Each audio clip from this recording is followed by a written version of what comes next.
Are you following Super Rugby Pacific 24? Stick around, I'll share my insights on round 4. Hey everyone, it's Coach H here, and you've found Inspired by Union, a channel where I discuss Southern Hemisphere rugby. Let's dive right in.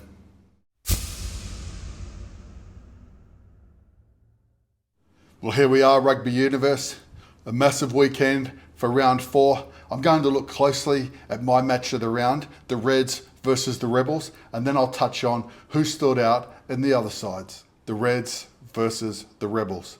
Well, the Reds are up and about, and back-to-back wins a testament to the improvement thus far in 2024. The Rebels struggled to handle the tempo and continuity of the Reds, whose primary ball carriers of Wilson, Uru and Ravai were able to get in behind the D-line. The Reds were nearly perfect in the first half. The Rebels, although outclassed, had some periods of the game where they looked good, but they saw many opportunities snuffed out by open side menace McWright. Reds 53, Rebels 26. The Crusaders versus the Hurricanes. Christchurch's first home game, and the Canes played party poopers. Lakai and Iose were immense for the visitors, and Roygaard was a handful around the breakdown with his running game.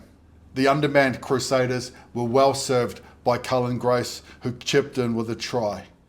The Satyrs have 2 more Kiwi derbies before their bye, which can't come quick enough. They really need to rack up some points on the ladder.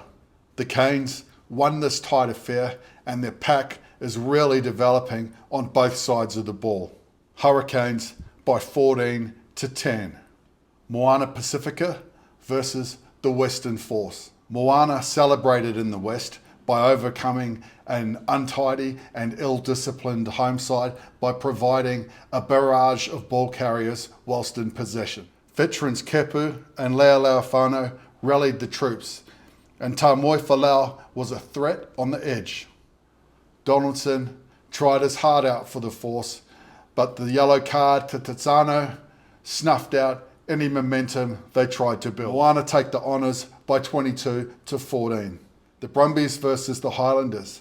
The Brumbies, chasing their first win in Dunners in over a decade, enjoyed some long-range attacks as both sides went coast to coast in this open running affair.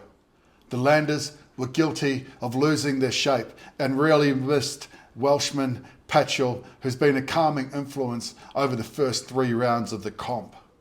The Brumbies' endeavour paid dividends by winning this exciting encounter 27-21. Fijian Ndrua versus the Chiefs. A fast start by the Ndrua by Yosefo Masi had local punters thinking it was a home game in Fiji by the noise of the crowd. The Chiefs quickly responded with a try, and both sides traded blows and shared the honours moving in to half-time.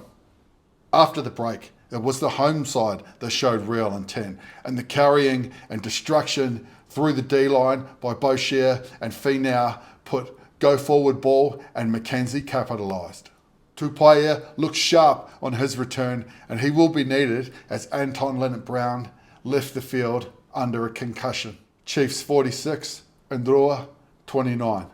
The Waratahs versus the Blues. A real arm wrestle of a contest in Sydney this game was. Cancelling each other out at set piece, both sides had limited opportunities and line breaks in the first half. The Blues went direct in the second stanza, and their pick and go game and around the corner runners provided inroads as they eventually began to put the Waratahs on the back foot. The Tars fought valiantly and were brave, but honourable losses aren't going to help a side climb the ladder. Blues 12, Waratahs 10. If you're finding these insights helpful, consider pressing the subscribe button, hitting the bell so that you get insights every week.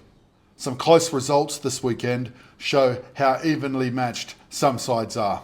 The Hurricanes, Reds and Chiefs look a level above the other sides, but when winter hits in New Zealand and some attrition starts to bite through the playing squads, we'll find out quickly if these teams are the real deal or not. I'm Coach H, and you've been watching Inspired by Union.